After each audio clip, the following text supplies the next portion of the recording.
There's a false perception around self-improvement where we think that the good things will just happen. We think that if we put enough effort in, even the tiniest bit of effort, things will just come. That's crazy. But that's not the case, is it?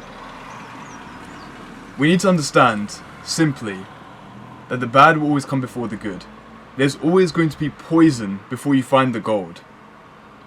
It's why we're so interested in movies. There's always a conflict, and then we have the ultimate send-off.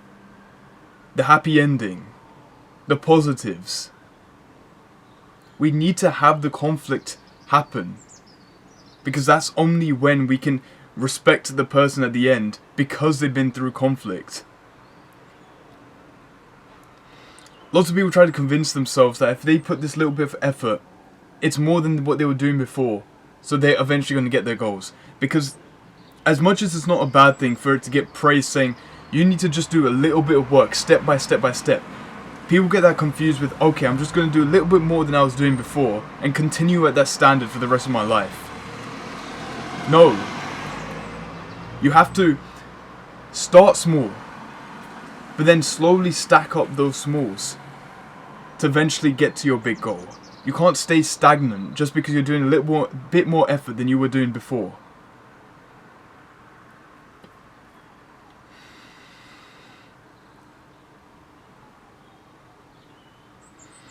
Realistically, if we're talking logically, you're not going to see the biggest improvements in yourself unless you do something big. You want a big change?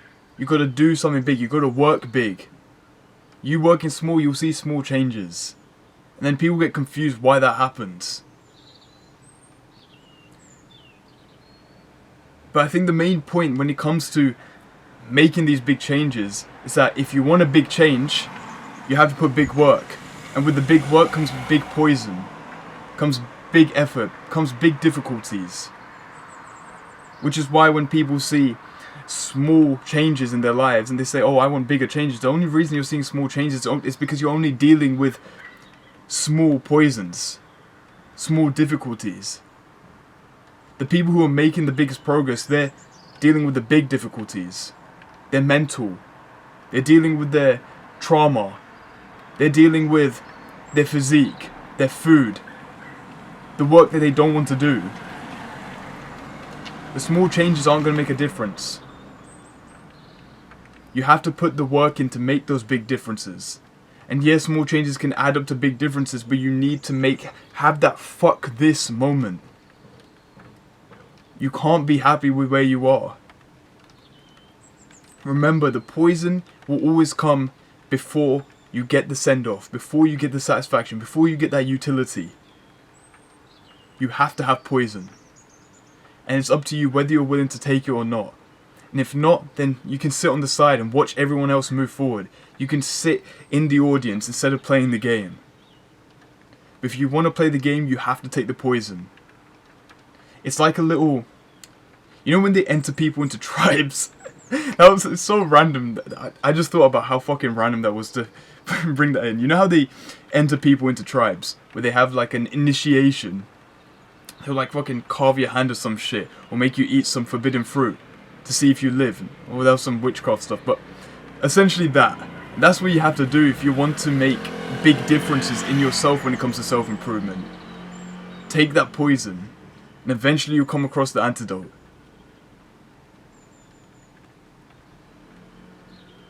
I don't think there's really much more to say on that, because that's the only practical advice I can give you. Is that stop focusing on the small changes and find the thing that is looming over you the most. That is towering over you. And I know you know what that is. So face it. Don't let it engulf you. Don't let it envelope you. Envelop you. Look at it face on. If anything, most of the time when you turn the flashlight onto the darkness, it's a little fucking teddy bear. But you're scared to face it because it's in the darkness. You have to look at your problems for as they are, as what they are. Logically, because when you are in the situation with the problem, you won't look at it logically. So if you take a step back and view yourself from the third person, then you will be able to look at it logically.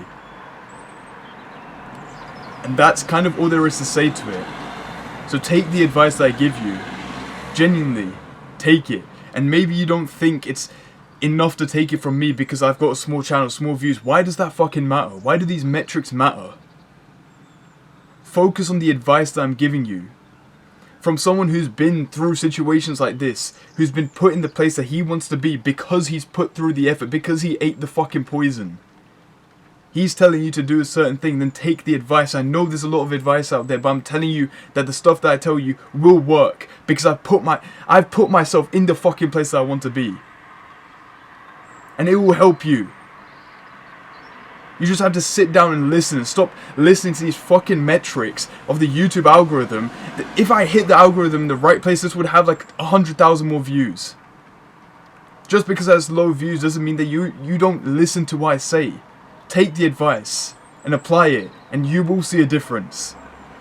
Thank you for listening, man. See you in the next one, whatever. Go get it. Mwah.